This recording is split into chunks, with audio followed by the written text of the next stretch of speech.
Et on poursuit la discussion avec Gilles Routier, professeur et ex-doyen de la Faculté de théologie de l'Université Laval, supérieur général également du Séminaire de Québec. Bonjour, Monsieur Routier. Bonjour. Dernière apparition hier pour le pape François en pleine messe de Pâques, un événement, on vient de l'entendre, très important dans le calendrier. On se sentait tout de même affaibli hier. Oui, mais malgré tout, on était loin de s'attendre à une fin si précipitée, si subite. On espérait peut-être plus qu'on savait. On espérait qu'il se rétablisse. On pensait qu'il gagnait, qu'il reprenait des forces. Mais le coup fatal a été porté cette nuit. Il avait même pris le temps de rencontrer le vice-président américain, J.D. Vance.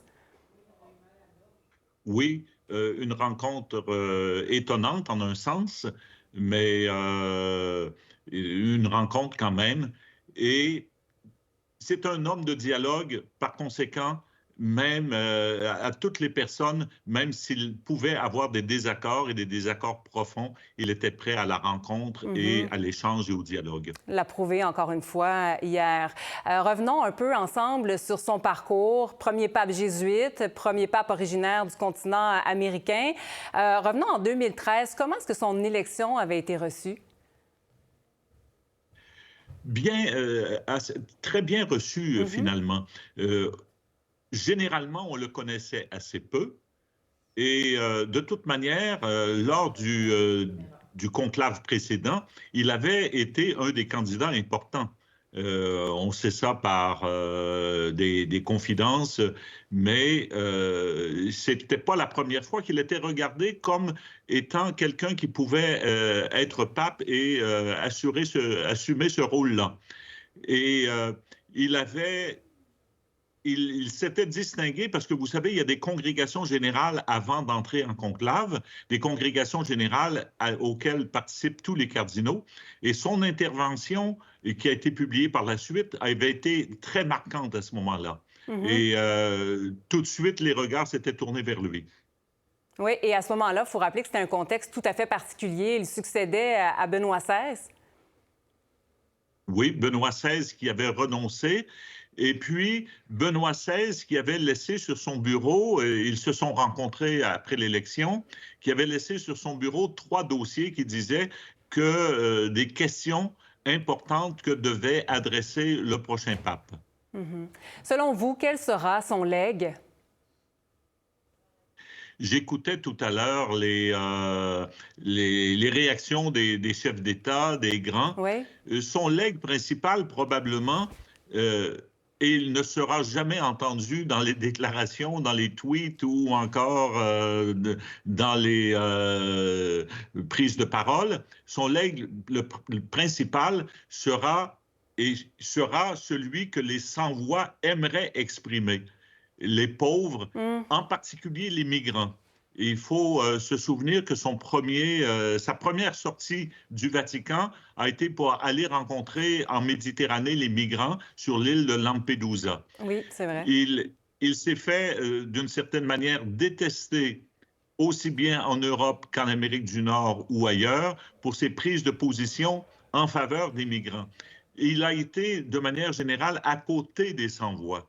On disait hier dans les informations qu'il était un élément de stabilité dans le monde actuel. Et quand on regarde ça, on pourrait dire qu'il était un humaniste, puisque son option était en faveur des personnes et par conséquent, tous les refus des migrants, des pauvres, de ceux qu'on faisait taire, il était ulcéré par les guerres qui marquent le monde actuellement. Alors, c'est principalement de ce côté-là, si l'on peut dire, il avait, non seulement pour les catholiques, mais dans le monde entier, il avait une audience en raison de ses prises de parole.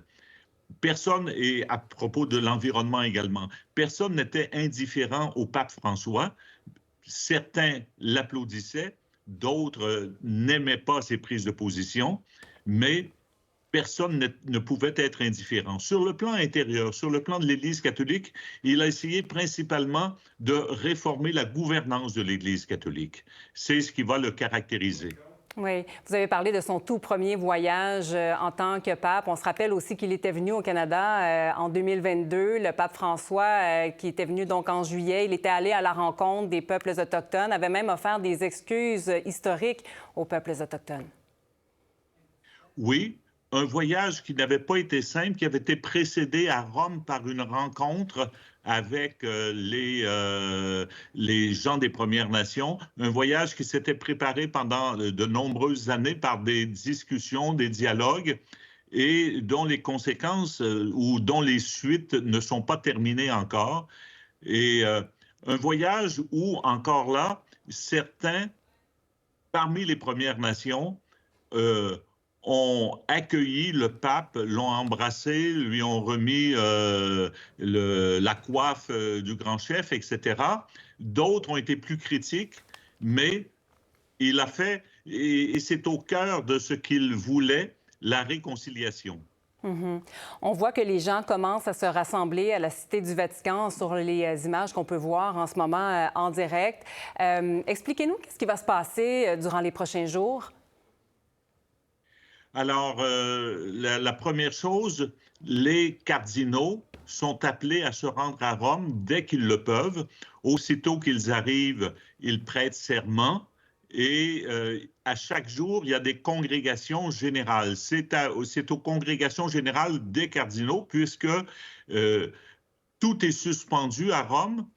Personne ne peut remplacer le pape, mais les affaires particulières, l'organisation des funérailles, l'organisation du conclave, etc., sont confiées aux congrégations générales. Il y a des congrégations spéciales qui doivent voir aux affaires courantes, qui sont présidées par le camerlingue et trois cardinaux des trois ordres, c'est-à-dire les cardinaux archevêques, les cardinaux prêtres et les cardinaux diacres, et s'occupe des affaires générales, l'organisation très matérielle, le suivi des choses, la sécurité, etc. Et pendant 9 jours au plus tard, après le décès du pape, on doit procéder aux funérailles, probablement dans un délai plus court que ça, mais ça, c'est le délai le plus long. Et ensuite, on ira après les funérailles. Le pape François, justement, la semaine dernière ou il y a 2 semaines, à propos de ses funérailles, a donné des indications particulières, notamment pour son exposition dans la basilique Saint-Pierre. Ça ne sera pas sur le catafalque, une plateforme, mais dans un cercueil simple, un cercueil de zinc, si je ne me trompe pas. Effectivement. Et plutôt que d'être enterré dans la nécropole sous la basilique Saint-Pierre, il a demandé d'être enterré. Il avait fait préparer cette place-là dans une autre basilique vaticane, la basilique Sainte-Marie-Majeure, parce qu'il était très attaché à Sainte-Marie-Majeure avant tout déplacement à l'étranger et après, il se rendait toujours à Sainte-Marie-Majeure devant cette icône de Marie, protectrice du peuple romain. Et ça, c'est inhabituel comme choix? Oui, qu'un pape ne soit pas enterré dans la nécropole de la basilique Saint-Pierre, je ne saurais vous dire combien de temps ça remonte, mais habituellement, c'est le lieu de sépulture des papes. Donc, vous nous avez décrit au cours des dernières minutes le pape François comme étant quelqu'un de très humble, jusque dans la façon dont les funérailles seront menées. Si on regarde maintenant vers l'avenir, quel type de leader l'Église catholique va-t-elle choisir selon vous? Là, c'est pas facile parce que c'est, d'une part, on pourrait spéculer sur ce que les analystes, etc., voient, mais il faut se rappeler, et on est en campagne électorale au Canada, on peut voir ça, c'est finalement le collège des électeurs qui élit. C'est pas ce que l'on souhaite, c'est pas le résultat de nos vœux, mais ce collège d'électeurs qui probablement est composé actuellement de 136 cardinaux électeurs. Il faudrait que je vérifie parce que aussitôt qu'ils atteignent 80 ans, ils sont exclus du collège. Mais ils étaient 138 il y a 2 mois. Et alors, c'est ce collège ils vont se réunir à tous les jours et ils vont prendre la parole. Et précisément sur cette question de qui avons-nous besoin pour conduire l'Église catholique dans les circonstances, dans la situation présente. Et c'est ce qui avait mené Bergoglio, parce que lors du dernier conclave, la question, on dirait pour nous la question de l'urne, la question principale est qui est capable de renouveler le gouvernement de l'Église catholique. C'est ça que l'on cherchait.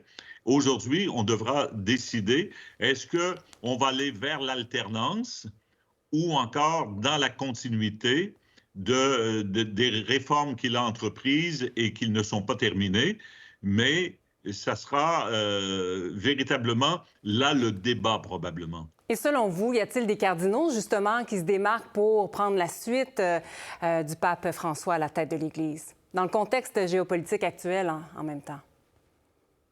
Oui, il y aura certainement, et sans aucun doute, des cardinaux. Parfois, on dit, mais ce n'est pas une règle. Parfois, on dit que c'est tantôt quelqu'un de l'interne, si je puis dire, et quelqu'un de l'externe. Alors, Benoît XV était membre de la curie. Son successeur venait d'un diocèse du monde. Et si on reculait, c'est la même chose. Pie XII était de l'interne, Jean XXIII de l'externe, succède Jean-Paul II, Paul VI de l'externe, et etc. Y aura-t-il cette règle implicite qui va jouer? Je n'en suis pas sûr.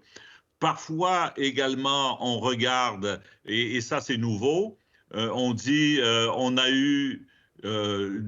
plus d'Italiens, on a eu quelqu'un de la Pologne, mais des Européens. C'était la première fois qu'on sortait de l'Europe.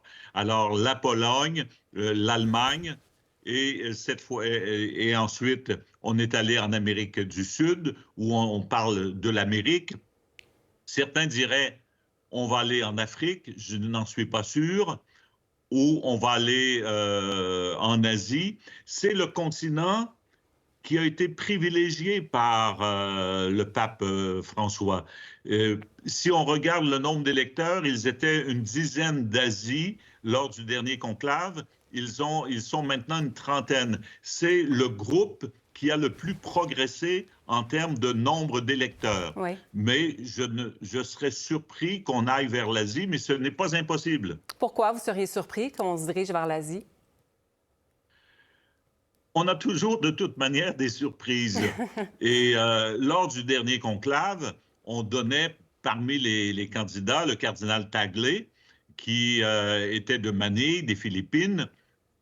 Mais alors qu'à ce moment-là, on misait davantage sur lui, maintenant, je pense que parmi ceux qui ont le vent en poupe, si on veut, il y a le cardinal Parolin, qui est le secrétaire d'État, qui n'est pas exactement dans la même ligne que François, mais on le donne à la ligne de départ, au moins, on le donne en avance. Tout à l'heure, vous nous parliez des funérailles. Bon, tout ça va se dérouler. C'est un long processus, environ une dizaine de jours, 9 jours pour être plus précis. Aujourd'hui même, vous vous attendez à quoi à Rome? Ça sera journée de deuil. Et elle sera caractérisée, cette journée-là. Alors, il y a deux scènes, finalement, à Rome. Il y a la scène de la place Saint-Pierre. Elle sera une journée de deuil, j'allais dire, pour les petites gens qui vont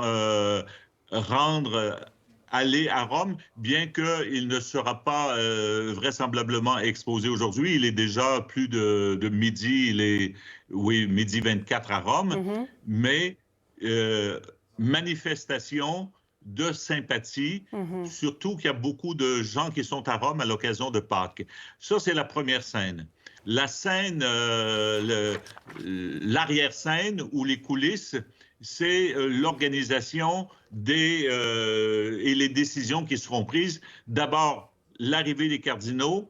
Parmi les cardinaux qui sont à Rome ou qui sont arrivés à Rome, il y en a 3 qui seront choisis pour faire partie de la congrégation spéciale qui seront dirigés par le cardinal Kamerlingh, le cardinal Farrell, qui est des États-Unis, qu'on décrit comme un administrateur hors pair.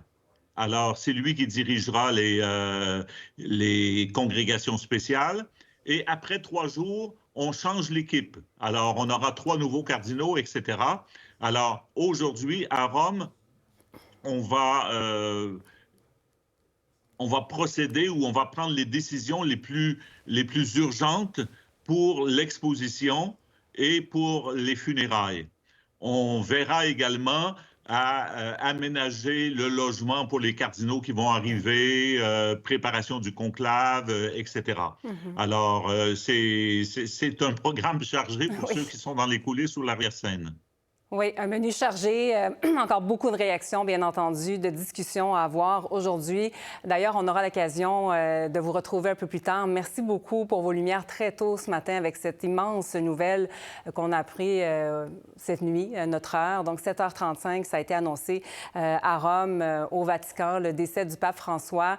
On aura l'occasion, comme je le mentionnais, de se reparler un peu plus tard. Merci beaucoup, M. Routhier. Ça m'a fait plaisir. Pour voir nos émissions en entier, rendez-vous sur la chaîne Ici RDI.